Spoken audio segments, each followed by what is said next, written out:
welcome to the X22 Report. My name is Dave, and this is episode 257, and today's date is January 7th, 2014. And the title of this episode is More Drones Needed to Keep the U.S. Dollar from Collapsing. And what do we know? Well, we understand that central bankers and the U.S. government are losing control of the Middle East. They're losing control of Libya, Lebanon, Iraq, Egypt, Saudi Arabia. They're losing control in the African nations.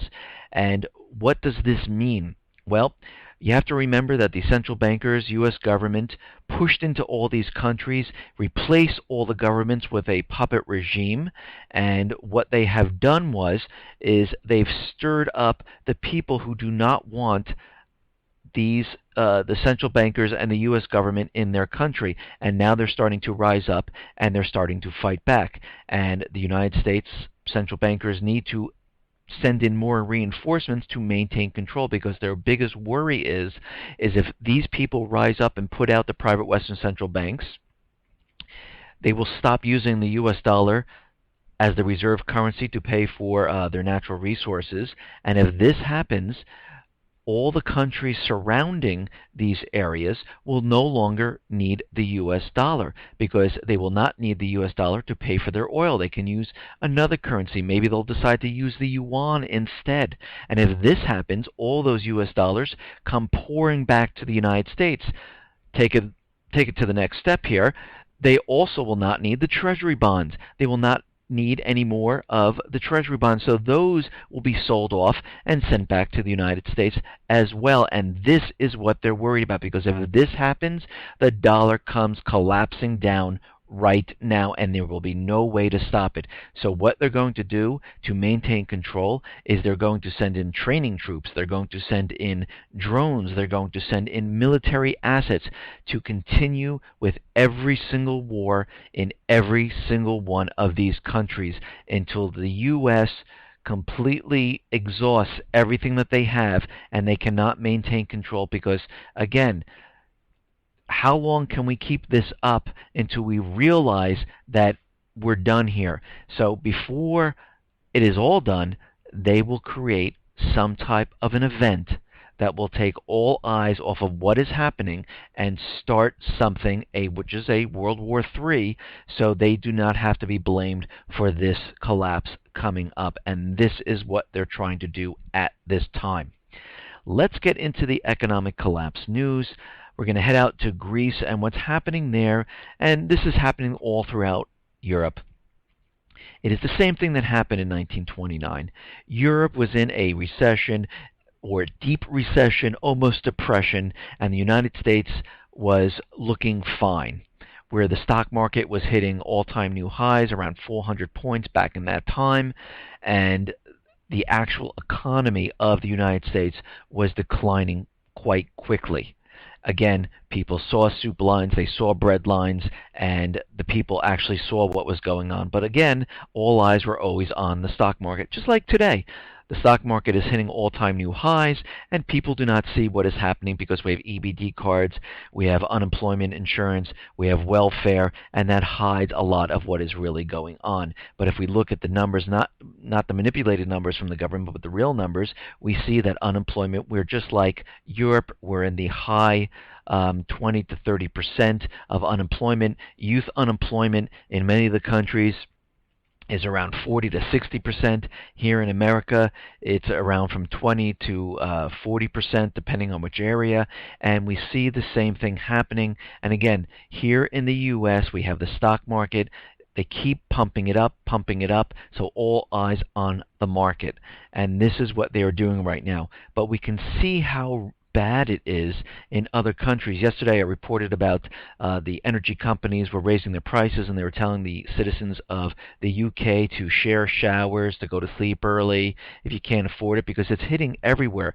And in Greece, nearly half of all Greek incomes, some 44%, had an income below poverty line in 2013. And we can just see how bad it is. Before the central bankers came in and gave these countries debt with more debt on top of debt, and had them cut employment, had them cut programs, had them cut everything, so the country kept on going down, down, down, down. The AUEB researchers found that last year 14% of Greeks earned below the adequate living standards, compared with 2% of the population 4 years ago. So 4 years ago it was better, before the central bankers came in and gave these countries a huge amount of debt, which created high unemployment because of the austerity. So this system that they have is not working, and they realize it. And how do they realize it? Well, the IMF came out and they said, listen, these debts are really high. We are going to need to go across Europe and pretty much do what we did in Cyprus. We're going to have to take some of your money out of the banks, maybe about 10%. And of course, this is what they said in Cyprus, and they actually ended up taking 47% out of their checking account, savings account. And the same thing is going to happen all throughout Europe and in the U.S. Why do you think they prepared the FDIC Bank of England document, which completely lays out how to do a bail-in? Because we have to remember, this document was produced in December of 2012. The experiment was done on Cyprus in March of 2013. So we can see what is happening. And ever since then, Canada copied the document, Switzerland copied the document, the European nations copied the document, Australia copied the document. Why? Because they are getting ready to do the bail-ins. That's why. It has all been set up, ready to go forward. And we can see by that the economy and what they are doing is definitely pointing in that direction. If we look at what's happening, we see the stock market continually rising. We see gold, silver, other precious metals being pushed down because they do not want to alert the public that something is going on. So they have to keep pushing the metals down further and further. And by doing this, people go, oh, see, gold is not a good investment. Don't buy gold. Sell it right now before it goes down lower. And this is what they've been doing. They've been pushing all the people out of precious metals because they need to get everyone out of it. And this is what they do. It's almost like Goldman Sachs saying just recently to everyone, you know, they're looking long on China stocks and they're shorting copper right now. And Goldman Sachs, since everyone is buying the China stocks, they're selling it. And on the other side, where they're telling you to short and get rid of, they're going bearish on copper. You know, everyone is selling copper and they're purchasing it. It is always the opposite of what all these people say. And how do we actually know that the economy is not doing as well as they say? Well, listen, there are 36 ice cream maker jobs, and there were 1,600 applicants to this job and rising. So we can tell that there is something wrong. There are 1,600 applications going to 36 positions. And it was funny because when I read this today, I thought back. I was in a Starbucks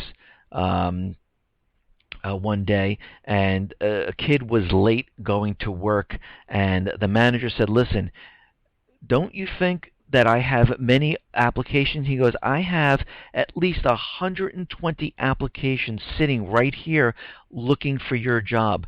So if you come in late one more time, you're out of here, because I can pick from any one of these people. And we can see what is going on is that there are no jobs out there, and this is the actual proof, not what the government says, where they say, oh look, our unemployment numbers came down. I mean, listen, when the unemployment benefits run out, there are going to be 1.3 million people who fall off the job market, which will bring down the unemployment. These people aren't employed, they've just fallen off, just like the rest of the people. So this is a complete illusion to make you believe that everything is fine. And by the way, sell your metals, get into the stock market. That's what they want. Okay. Now, out in the UK, they are setting up their own police state. And what's happening on Wednesday, the Anti-Social Behavior Crime and Policing Bill reaches its report stage in the House of Lords. The bill will permit injunctions against anyone of 10 or older who has engaged or threatens to engage in conduct capable of causing a nuisance or annoyance to any person. Boy, that is a huge blanket, broad bill here. So if you're seen as causing a nuisance or engaged in any type of thing to being annoying to any other person or any other group, you're done with here. And the bill also introduces public space protection orders, which can prevent either everybody or a particular kinds of people from doing certain things in certain places. The new injunction and the new dispersal orders create a system in which the authorities can prevent anyone from doing more or less of anything. And this is turning into a complete police state because we understand that this is collapsing. And when this collapses, people are going to get annoyed. People are going to be hungry. People are going to be upset. People are not going to understand what is going on because most of the people, I'd say 80%, probably even more, have been in this dream state that everything is recovering because that's what they've been told. And they are going to be shocked when this happens. And I've told this story before. I remember when a friend lost a job, the wife was beside herself. I guess he was working, for 20 so something years in the same job, and all of a sudden he lost it. She didn't come out for a week. They didn't know what they were, of course he was getting a severance, he was getting unemployment, but she hid in her house for 1 week, thinking that the world was coming to an end. Think about all these people who don't understand what is going on. The same thing is going to happen. Now, in Detroit, a police chief is saying that it is a good idea for Americans to have weapons to protect themselves because of course, in Detroit, the police are, cannot be in every single place, and that's with any city, but it's worse in Detroit right now. And this police chief pointed to Maine and said that there's lots of concealed weapon permits out there, and what you notice in Maine, it's one of the safest places in America. And it's not like they don't have crime or anything. They have crime, they have gangs, they have narcotic suspects, they have shootings, but clearly the suspects knew that every single American can have a gun, and every time you have that, most of the time, criminals back down. And we can even take a look at those cities that have these gun-free zones, have more shootings and more crime than those cities that allow weapons. And as James Craig suggests, which is the police chief, when good Americans have access to firearms and are allowed to carry and use them in situations where their lives may be threatened, most criminals will think twice before attacking a random person on the street. Now, that's just good old-fashioned common sense. And right now, in Chicago, the city's laws banning sales of weapons goes too far, said a judge on Monday. Chicago's strictest in the nation law banning gun sales within the city is unconstitutional. A federal judge ruled Monday saying that the ban went too far. And what we are seeing is that all of these gun laws are unconstitutional because under the Second Amendment, everyone has the right to bear arms, which means to carry. And these rights cannot be infringed upon, which means to limit. And every time they put a law about, the amount of bullets in a magazine, or you have to have a permit to carry something, is completely unconstitutional because it limits your ability. And this is what our founding fathers were talking about, and the government has thousands and thousands of laws on the books about weapons, and all these laws do not help. If you look at the places where people are allowed to carry guns, where I live, you're allowed to carry guns wherever you are, and there are no shootouts on the streets. There's no one going into a diner or a restaurant saying, hey, put up your hands. It's not like that at all. People just protect themselves. Now, Mississippi lawmakers may consider to get rid of Common Core, and this goes on to say that Common Core critics believe that standards are a backdoor attempt by the federal government to exert control over what gets taught in the nation's kindergarten through 12, K through 12 schools. Critics also worry that students' most personal and sensitive information will be collected through Common Core testing and shared with D.C. bureaucrats and for-profit K-12 technology companies. And this is absolutely true.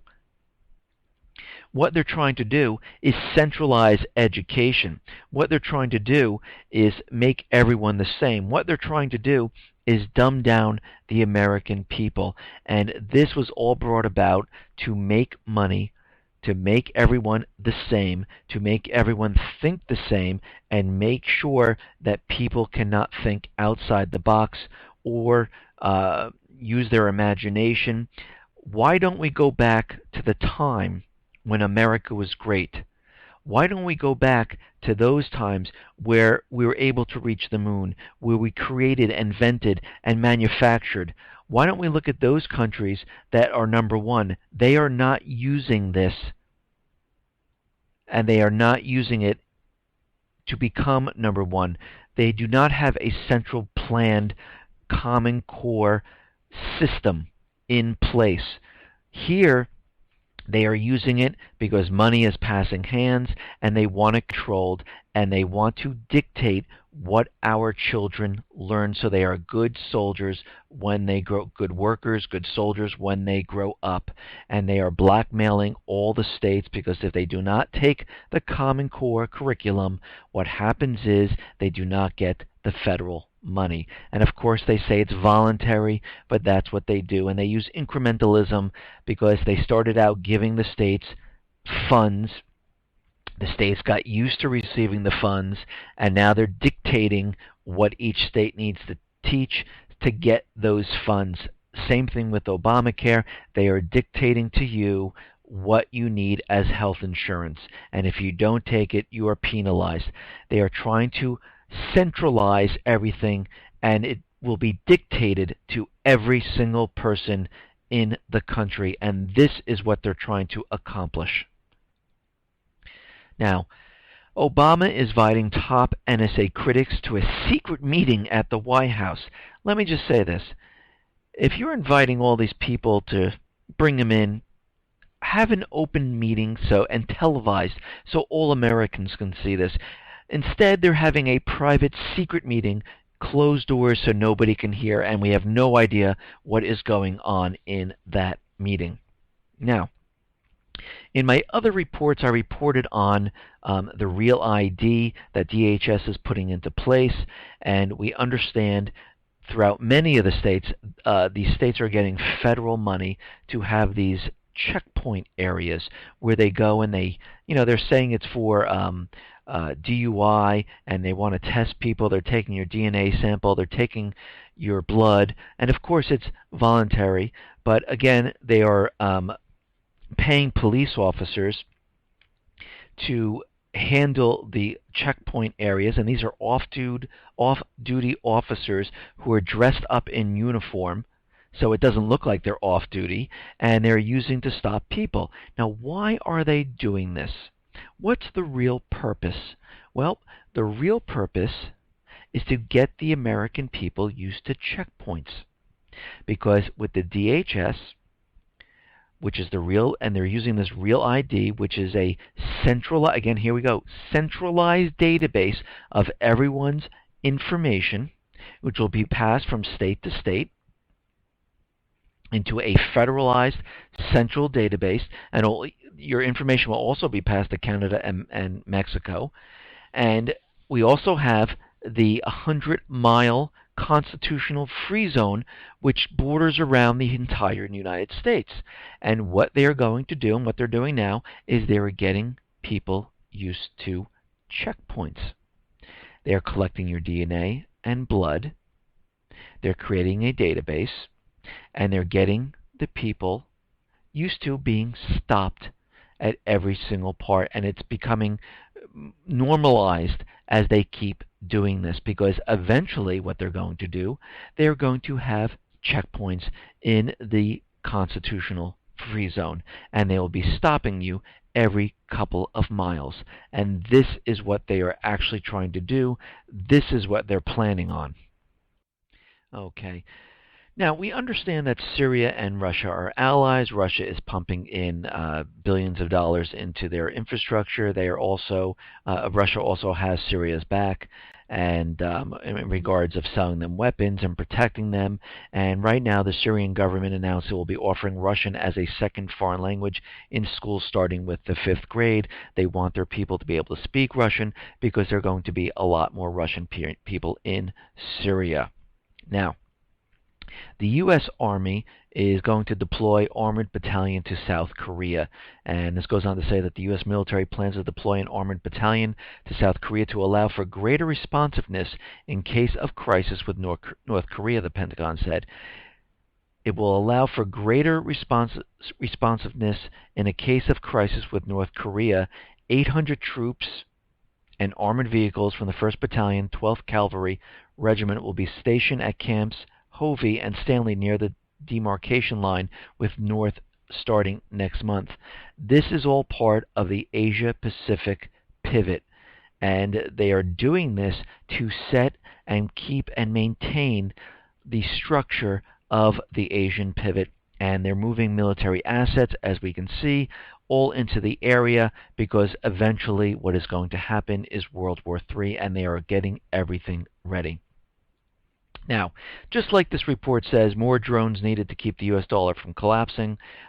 Former UN Ambassador John Bolton said that the Mideast is descending into chaos, and the U.S. will not be able to stop this, and we see what is happening. And they will not be able to stop this. So what is the U.S. doing? Well, they are sending Hellfire missiles to Iraq. Washington has decided to expedite delivery of missiles and reconnaissance drones to Iraq. The move comes after the U.S. said it would not return to assist Baghdad's forces, despite the country's plunging deeper into the fight against al-Qaeda-linked rebels. And we have to remember, the United States government, central bankers, likes to play games. We hear al-Qaeda, they're terrorists. We hear al-Qaeda joining the rebels in Syria fighting Assad. We hear al-Qaeda in Iraq fighting the puppet regime. Whatever side that does not have the private Western central bank, they are al-Qaeda. So here we are. The rebels in Syria fight alongside al-Qaeda to get Assad out of power.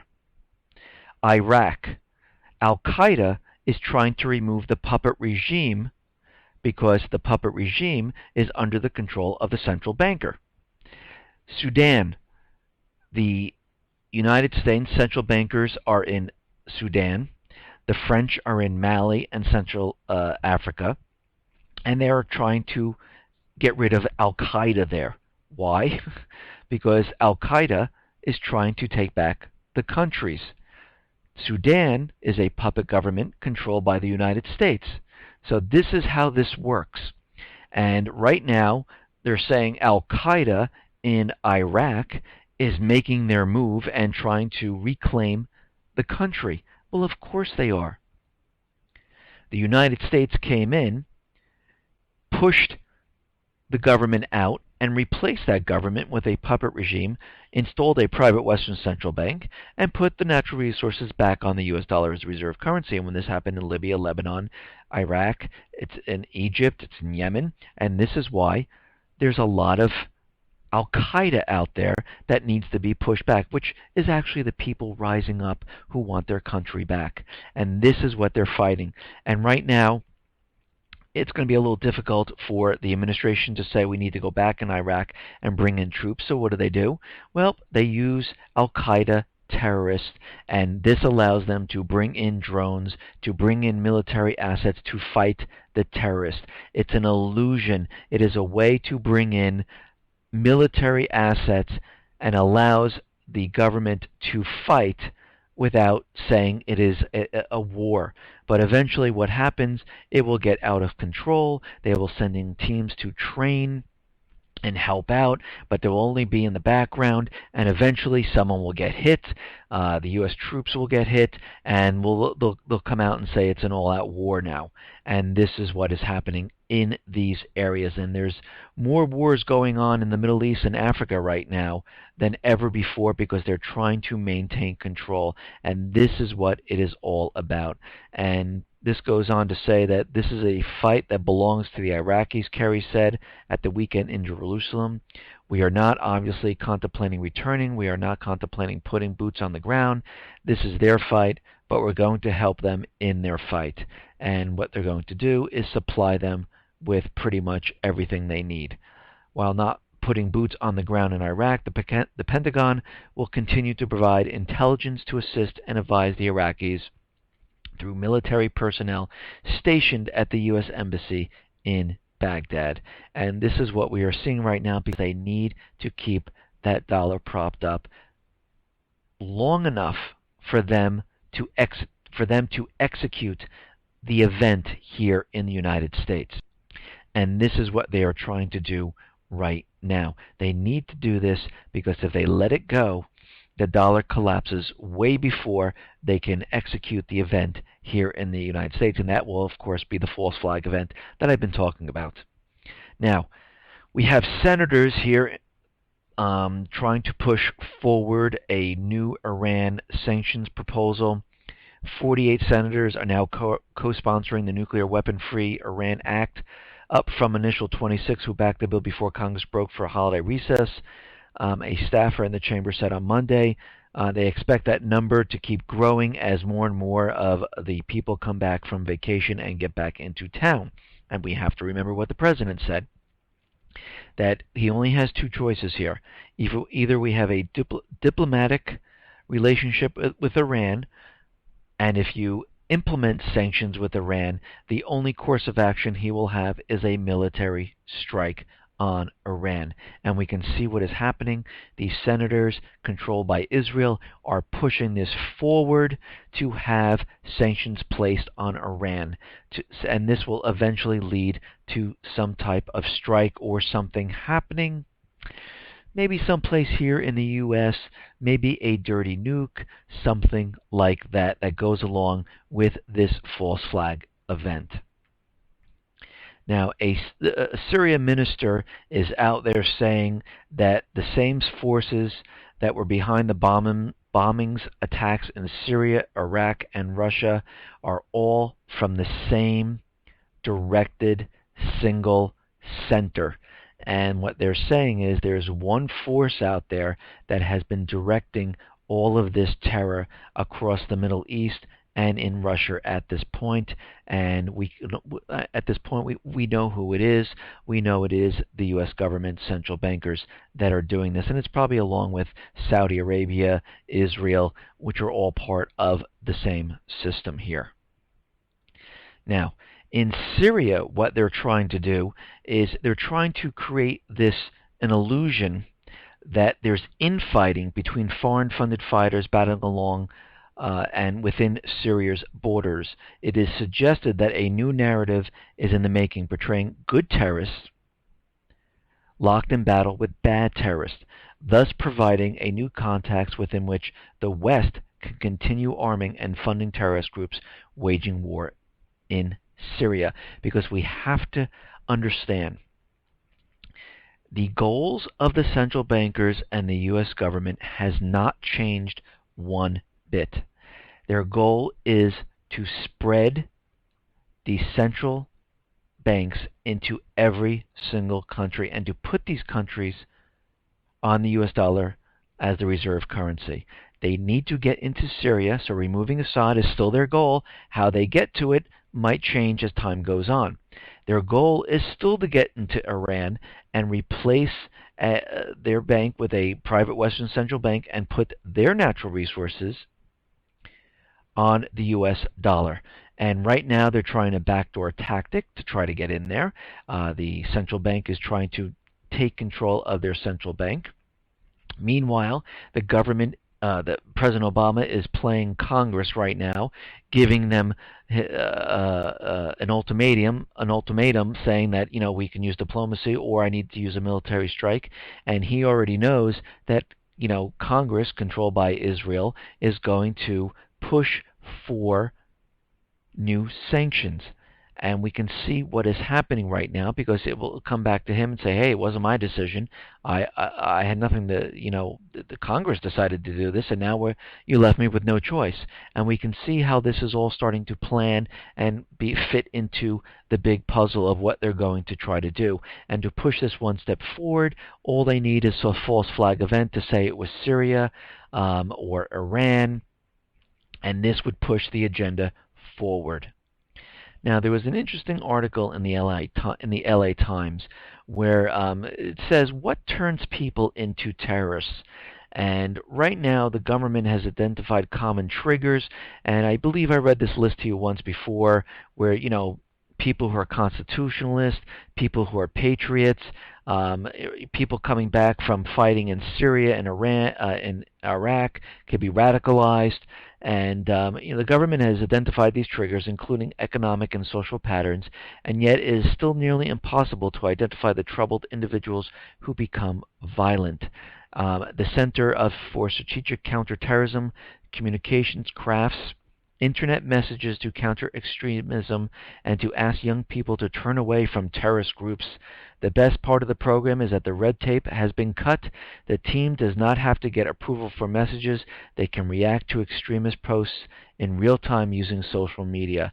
So basically what this program really is they are fishing for those people who meet the qualifications. The FBI drags them in, sets them up, and they become the terrorists for the false flag events. And we see this happen time and time again, and right now they are able to use this propaganda tool to go out and find these people. And this is what they have been doing. And we can see what they are planning for, because we understand what is happening here, that they've been building and building and building this terrorist propaganda over and over, and really hitting us over the head with it. And they are building this up because they know they need to create this false flag event that will be coming. Listen, everyone, thanks a lot for listening. Be well, be safe, and especially be prepared. Thanks a lot.